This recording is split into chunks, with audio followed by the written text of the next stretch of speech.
We're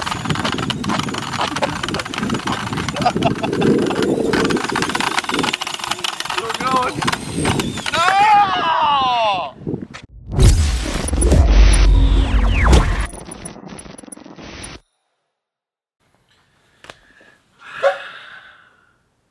What is up, guys? My name is Mark Sanmaria. Welcome back to the channel. Welcome back to the RC vlog. Guys, today I'm going to give you guys my full review on the FMS Max Smasher. It's a cool little truck, but before I do, we got some mail. Let's open up this mail. Awesome. This is from a gentleman named Lee. He says that he just got back into collecting RC cars, actually about 3 years ago, and he's managed to collect about 150 RC cars, mostly from the 1980s. He says his wife thinks he's obsessed.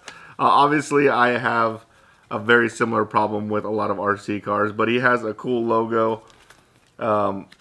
It's called Obsessive RC. It says broke but happy. Check that out. That's pretty sweet. So he sent me some stickers as a little thanks for all the videos that I do. So thanks, Lee. Appreciate it. I needed to put a sticker board. I need to get a sticker board and put all the cool stickers that I get from subscribers and followers because, man, I got some cool stickers.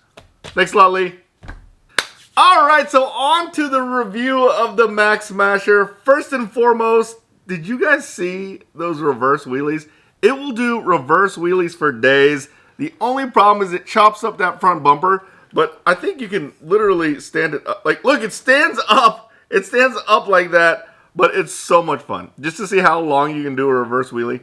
What's really cool is you can actually steer and it will like lean while you're doing a reverse wheelie. But I caught myself doing more reverse wheelies than anything as I was doing the review. Reverse wheelies are so much fun. So let's start with the things that I like about this truck. So I love the concept. I love the concept that it's a monster truck, yet it has a low gear for crawling. There's actually another truck that does that in the market. That it's kind of its own world. But what's interesting about this one is although it has a low gear, it has open diffs. So, like, even if you put it in low gear, it just diffs out. So I'm not sure if the low gear really helps much because it diffs out. I did notice that these extra gears in here, and I didn't even know what these gears were. I actually started looking through the manual trying to figure out what these gears are for. And it wasn't until I saw another YouTube review on this thing where I found out that these are actually the locking diffs. So if you want to put locking diffs in there, you can put those in there. But once you put it at locking diffs, it's not going to turn very well. I think you should keep it with open diffs because this is a monster truck and not a crawler. But I guess if you did want to turn it into a crawler, you do have the locking diff option. I also love the look of it. Most monster trucks, they kind of look toyish. In this case, it's kind of scale looking. I like the tires. And the hard body makes it feel like a very hobby grade model. I love the look. And I'm really all the hard body shells are really starting to grow on me. I was also super impressed with the durability. We jumped this thing off the loading dock. I thought for sure it was gonna break whenever it landed. The problem with it jumping off the loading dock is it doesn't hold the wheelie very long. It kind of pops the wheelie and then comes right back down. So to get the car to come down flat, the only way is to like do a little bit of reverse and then forward and wheelie off the loading dock. After the first jump, I thought we were gonna have one take at it, so we shot the clip of it jumping off the loading dock last. However, it didn't jump off well, but it didn't break. So we got to shoot it again, and it still hasn't broken. And look, as you can see, it doesn't look like there's much damage on this car. Like it's a lot more durable than I thought it would be. The plastics are pretty strong.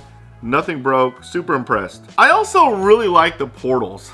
Portals are kind of like an acquired taste. Like some people like them, some people don't. A lot of people think that the straight axles are a better, like I guess just more realistic and raw. But the portal axles, and if you don't know what I'm talking about, portal axles basically lower the outdrive. That way it has more ground clearance. It just handles way better and it clears everything. Like you can see there's barely any scratches on the bottom of that thing because I rarely high centered or scratch anything. I mean, it has a lot of ground clearance. I really like the portals. I love the way it's set up and the way it goes over obstacles and rocks and things like that. I'm also a mega fan of adjusting the drivability on the remote with these little toggle switches. So I have this little toggle switch right there. let me hide my face, right there up, because that's how you get it to go into instant reverse. So you can adjust that, you can adjust drag brake, all on here. I really like that. They did that on the Power Wagon also. I think it's just a really, really cool feature. The battery, although the battery is small, lasts a super long time.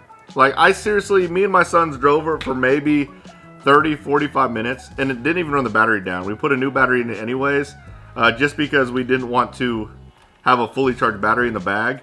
But although the batteries are really small, they last a long time. So in regards to things I didn't like about it, the main thing is the low speed is pointless. Like, it's a cool feature conceptually, but you're never going to use, I don't see a situation where you're going to use a low speed unless you put those locking diffs in there. And the reason why I say that is because even the high speed isn't that fast. I think that this would feel really fast if you were inside, but as soon as you take it outside in a bigger area to drive, it definitely lacks luster. I kind of want to put maybe a different motor or maybe change opinion on it to get more speed. I think it would be cool to make this faster. But yeah, I think that's my biggest complaint is even the fast mode, it wasn't fast. Other than that, I think it's really cool. I think it's a really, really cool gift idea for Christmas. It's very affordable. It looks really cool. It's a hobby grade model. It has enough power, especially if you're new to the hobby. And look, after all that driving, it still looks new. And if you're kind of a clean freak and a neat freak like me, that's a big deal.